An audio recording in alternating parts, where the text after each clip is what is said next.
এই ভূখণ্ড যেখানে বসা আছেন, এই ভূখণ্ড বারবার পরিবর্তন হয়েছে। দীর্ঘদিন পর্যন্ত ভূখণ্ডের শাসক ছিল মুসলমান। কিছু মুনাফিকির কারণে ব্রিটিশ 200 বছর শোষণ করেছে। আমরা ব্রিটিশদের বিরুদ্ধে আন্দোলন করেছিলাম, সংগ্রাম করেছিলাম। ব্রিটিশ হটাও আন্দোলনে আমরা বিজয় হয়েছিলাম। ভেবেছিলাম ব্রিটিশ এদেশ থেকে দূর হলেই মানুষ শান্তি পাবে, মুক্তি পাবে, বৈষম্য দূর হবে। কিন্তু আমরা কি দেখলাম? ভারতের সংখ্যাগরিষ্ঠ মানুষগুলি সংখ্যালঘুদের উপর অত্যাচার, অবিচার, জুলুম অত্যাচার করতে, আবার মুসলমানরা চিন্তা করছে মুসলমানদের জন্য আলাদা ভূখণ্ড যদি না হয় মুসলমান শান্তি পাবে না, মুক্তি পাবে না। এর জন্য আমরা পাকিস্তানের জন্য আন্দোলন করেছিলাম, সংগ্রাম করেছিলাম। ভেবেছিলাম যদি মুসলমানদের জন্য আলাদা কান্ট্রি হয় তা মানুষ মুক্তি পাবে, শান্তি পাবে। এই মুসলমানদের আন্দোলনের কারণে পাকিস্তান নামে একটা দেশ পেয়েছিলাম। কিন্তু কি দেখলাম? পশ্চিমারা আমাদের সাথে বৈষম্য করছে, ওরা আমাদের অধিকারকে প্রতিষ্ঠিত করছে না।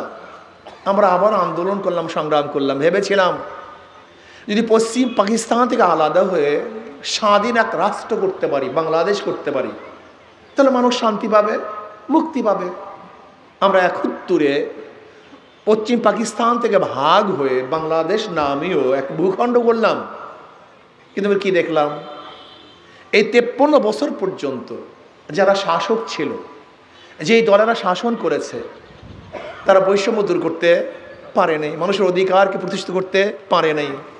আবারও 2024 জুলাই আগস্টের বিপ্লবের সূচনা কি ছিল?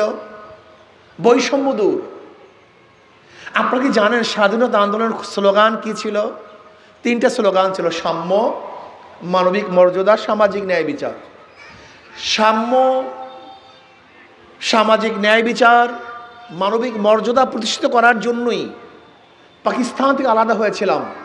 কিন্তু সাম্যতা সৃষ্টি হয়নি, মানবিক মর্যাদা আমরা পেয়েছিলাম না, এবং ন্যায় বিচার প্রতিষ্ঠিত হয়নি। আবারও 2024-এ আমরা আন্দোলন করেছিলাম বৈষম্য দূর করার জন্য। 5ই আগস্ট আবার দ্বিতীয়বার স্বাধীন হলাম।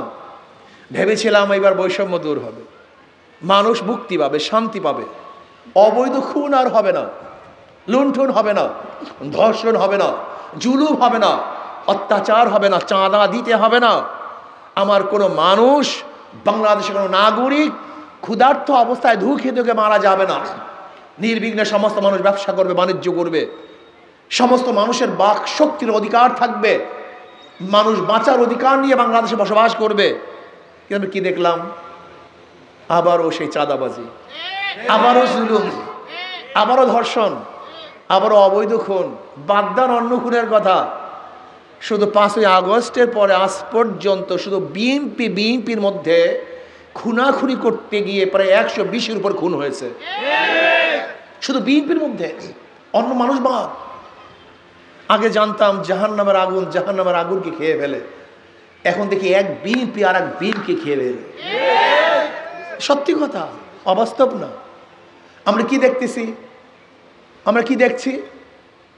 আগে চাঁদা দিতাম 50 টাকা, এখন চাঁদা দেয় 10 টাকা, 150 টাকা। আগে চাঁদা নিত একজনে, এখন চাঁদা নেয় 3 জনে।